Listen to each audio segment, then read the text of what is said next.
자, 이번 세 번째 시간에는 자료 관리보다도 지난 3, 4주 동안 우리가 했던 발전 플랜드 사업 관리 전체 부분에 대한 3, 4주 동안 한 얘기를 한번 요약해서 되짚어보는 시간을 한번 가져보겠습니다.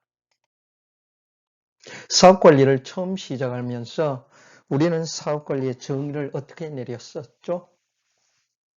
이연수 기억해 봅시다. 사업 관리를 뭐라고 그랬죠? 어떤 프로젝트를 빨리 튼튼하게 싸게 짓는 데 필요한 제반 사항들이라고 얘기를 했는데, 그래서 품질을 맞추고 퀄리티 어슈런스를 하고 싸게 예산 범위 내에서 짓고 또 공정을 맞추고, 이걸 우리가 사업관리의 3대 목표라고 얘기를 했죠. On schedule, schedule achievement, within budget, 예산 범위 내에서 high quality, 품질은 높게. 그런데 현대의 사업관리의 정의는 사업주만 이익을 내고 행복해서는 안 된다. 그래서 이 프로젝트에 참여하는 모든 이해 당사자들이 전부 다 행복해야 한다. 만족도를 높여야 된다는 얘기죠. 원자력 발전소를 지을 때 한수업만 회피하고 정부만 회피하면 안 된다는 얘기입니다. 여기에 설계로 참여하는 한전기술도 행복해야 되고, 또 여기에 기자재를 공급하는 두산중공업이라든지 기자재 공급업체도 적정 이윤을 챙기면서 행복해야 되고, 또 여기에 시공 부분에 참여하는 삼성물산이라든지 현대건설이라든지 대우건설 등도 행복해야 되고, 여기에 일하는 노무자들도 행복해야 되고, 모든 사람들이 이해 당사자를 행복하게 하는 게 사업관리의 목표 중에 중요한 부분이다. 옛날 20년, 30년 전까지만 해도 사업관리는 지으려고 하는 프로젝트, 태스크, 사업이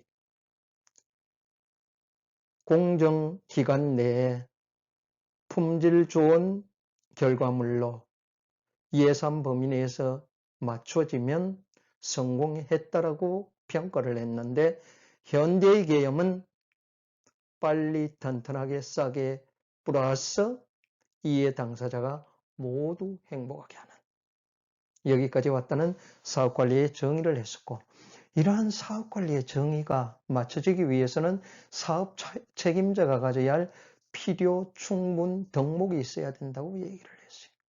뭐였었죠? 의사 결정력이 있어야 한다. 그리고 드라이빙 포스, 추진력이 있어야 한다.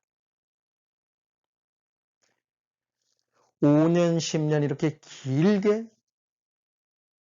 끌어가는 프로젝트를 하다 보면 어려운 일들, 힘든 일들, 그리고 태클들 많이 벌어지거든요. 생각지도 못한 일들이 벌어집니다. 사후 외적인 일들도 많고, 안전 문제의 일들도 많고, 지역 주민들과의 분쟁도 많고, 이럴 때 사업 책임자는 빠른 의사결정과 그리고 강력한 추진력을 가져 할까 말까 망설여서는 안 된다는 얘기. 결정이 나면 밀어붙여야 돼. 그리고 많은 이해 당사자들이 함께 몰려있기 때문에 매니지먼트를 잘해야 한다. 관리. 그래서 사업관리란 3대 목표 플러스 이해 당사자가 모두 행복한 사업관리. 그리고 이걸 하기 위해서 PM 프로젝트 매니저, 사업 책임자는 의사결정력과 추진력과 관리력이 있어야 된다는 얘기를 했습니다. 그리고 사업관리의 역무 종류는 지금 얘기한 공정관리와 공사비 관리와 품질관리 외에도 설계관리, 자재관리, 시공관리, 안전관리, 자료관리 등등 환경관리, 역무관리, 인력관리, 위기관리 많이 있다라는 얘기를 했습니다. 그래서 우리가 3대 목표인 공정공사비 품질 관리를 끝내고 지난주에 자재 관리를 했죠. 이번 주에 우리가 자료 관리를 한번 봤습니다. 그래서 사업 관리의 여러 영무 종류에 대해서 우리가 한번 살펴봤습니다.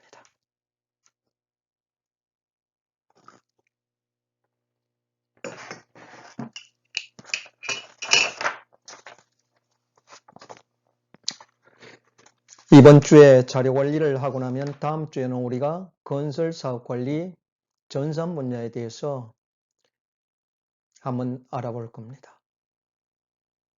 그리고 안전관리와 환경관리를 더불어서 한번 짚어볼 계획을 갖고 있습니다. 이러한 공정관리를 하기 위해서 공정관리 기법에 대해서 우리가 한번 살펴봤어요. 공정관리 기법은 겐트 기법과 마일스톤 기법이 가장 오래전부터 사용된 방법이다. 여러분들이 슬라이드의 그림을 보면 Y축에는 액티비티, 공정이 들어가 있고 X축에는 시간의 개념이 들어가 있죠. 그래서 1번 공정 영무는 1월달 중순부터 2월 하순까지, 2번 공정은 2월 초에서 2월 말까지, 3번 공정은 3월 초부터 4월 말까지, 그리고 2001번 공정은 언제에서 이렇게 바 차트로 가는 부분을 우리는 겐트 기법이라고 얘기를 했습니다. 겐트 기법은 사람들이 바라봤을 때 간단하고 명료하고 쉽게 이해할 수 있는 장점을 갖고 있습니다.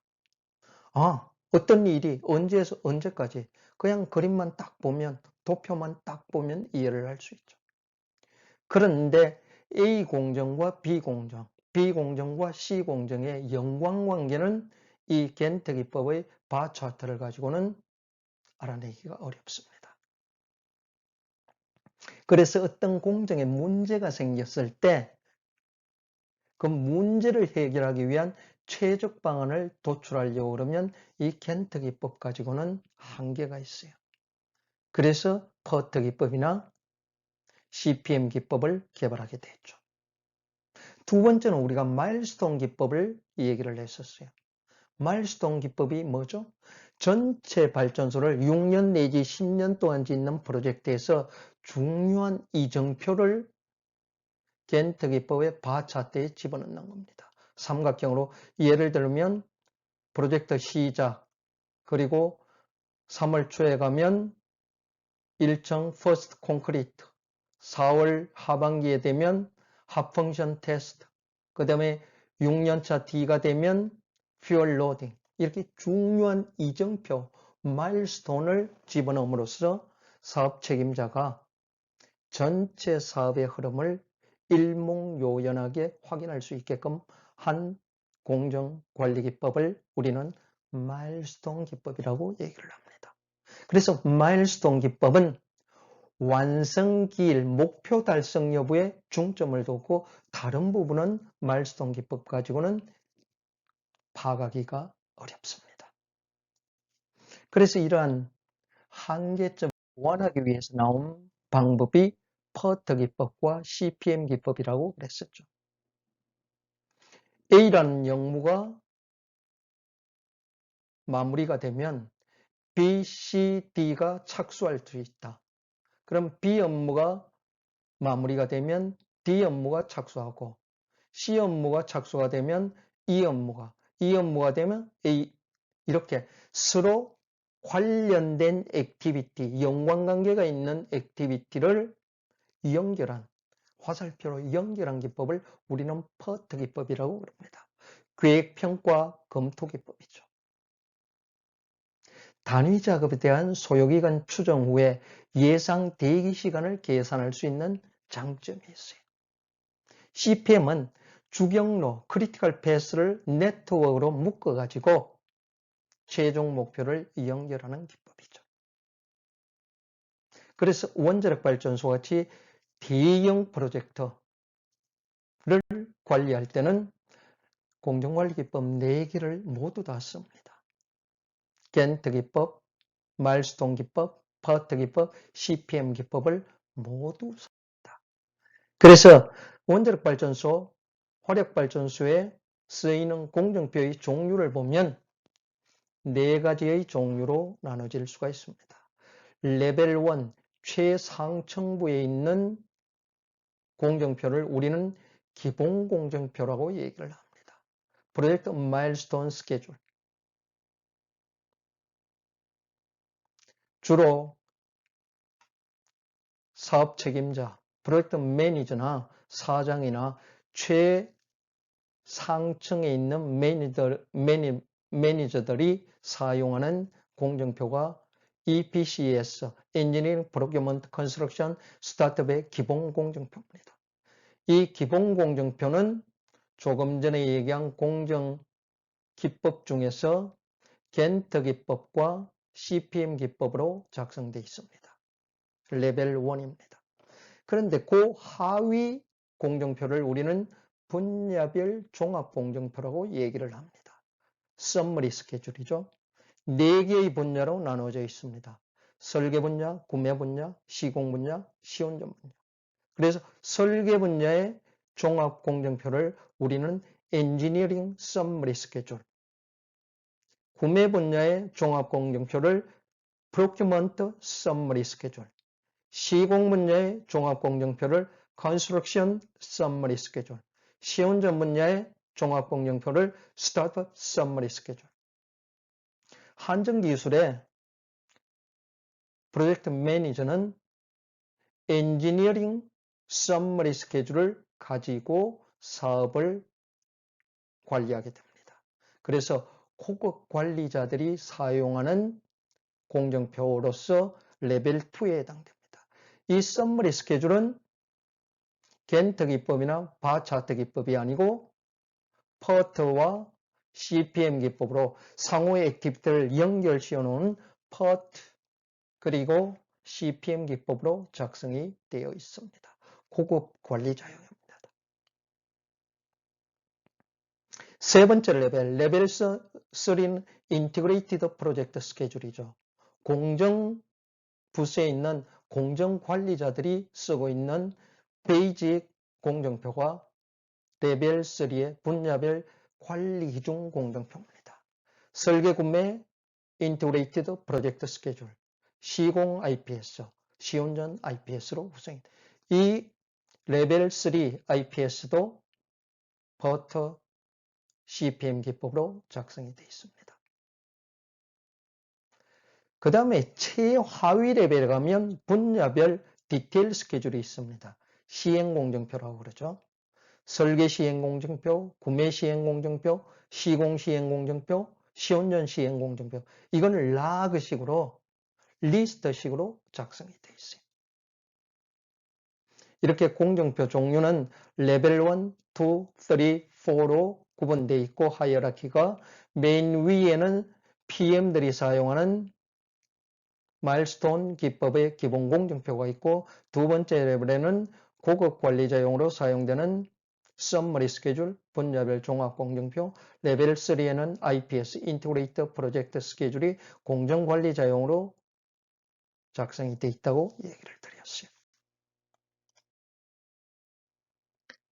이러한 방법으로 만들어진 원자력발전소 표준사업공정표를 보면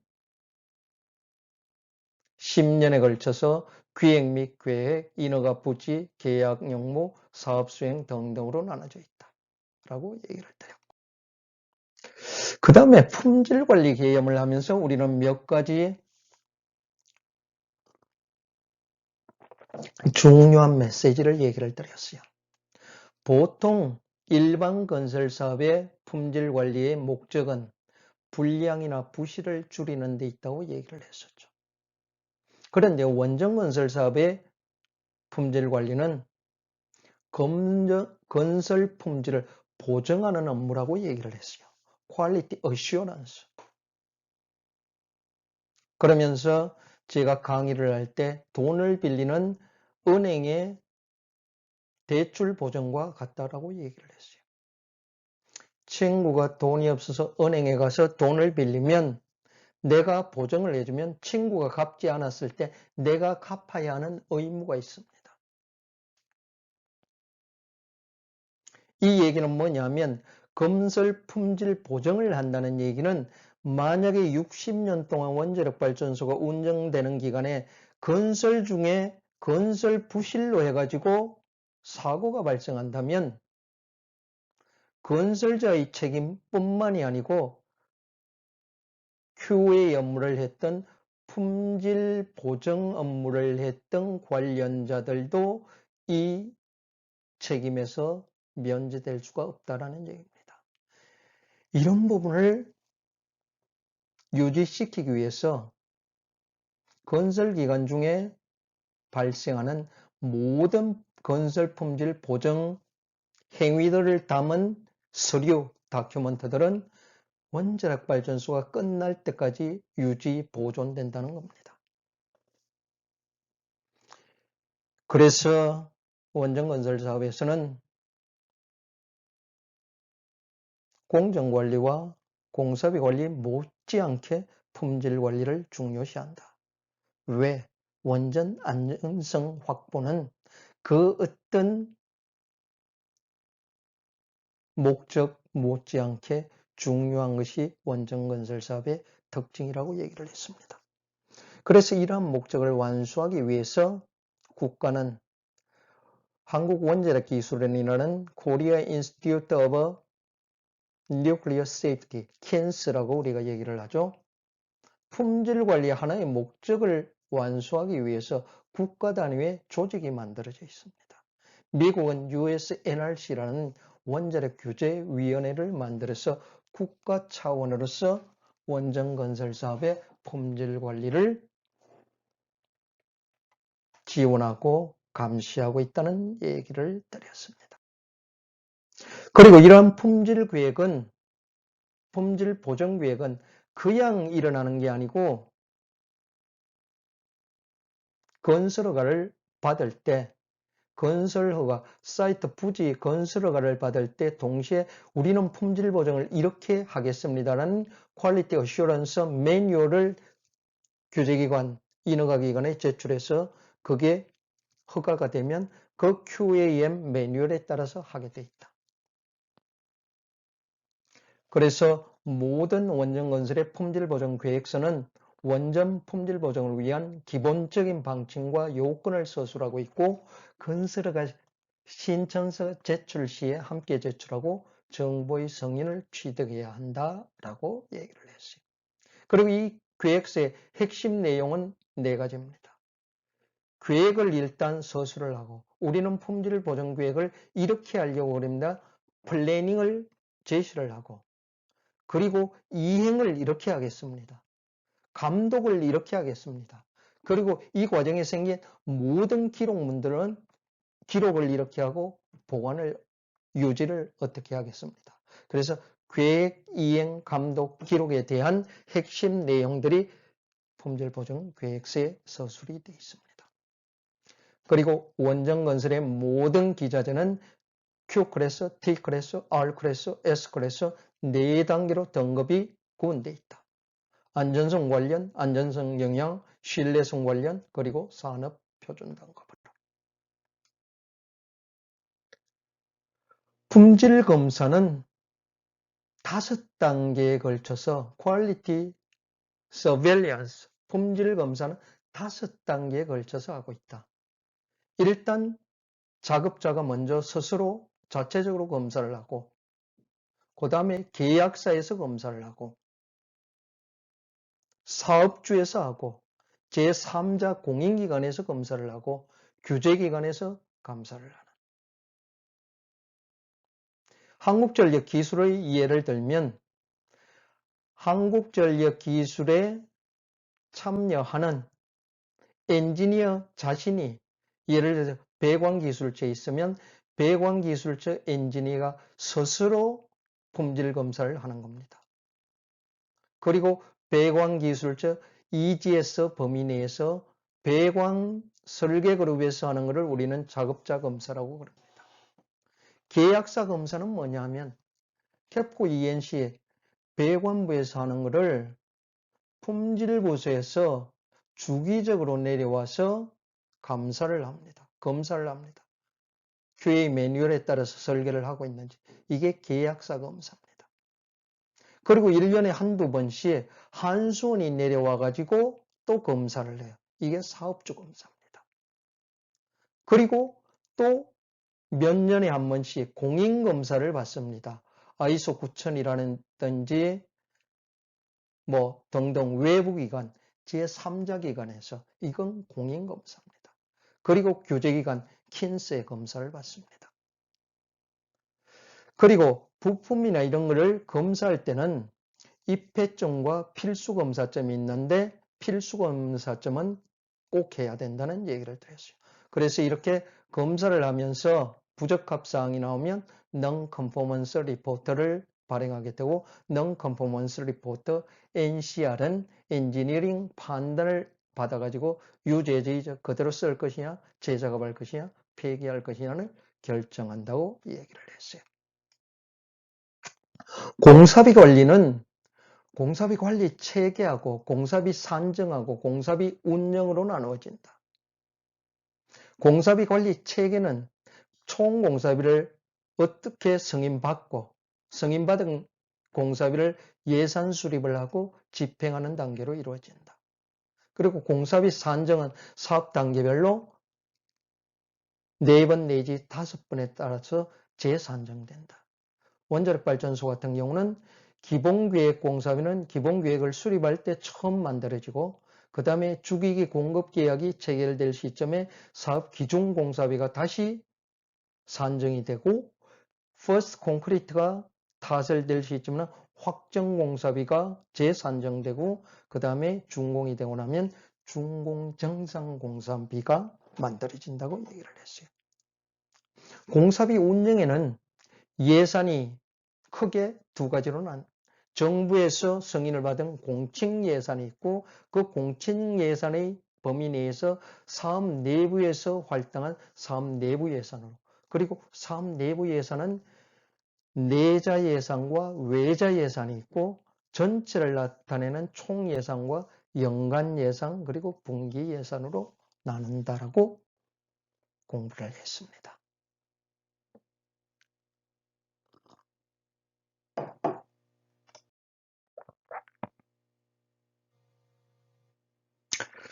그리고 총공사비는 직접비와 간접비와 건설이자 및 예비비로 구성이 되고 직접비에는 원자로 설비, 터빈 발전기 및 보조기기 등 기자재 구매 비용, 제일 많은 비용이 들어간다. 한 52, 3%, 시공비가 17%. 그래서 직접비가 시공비와 기자재 구입비의 약 70에서 80%가 들어간다.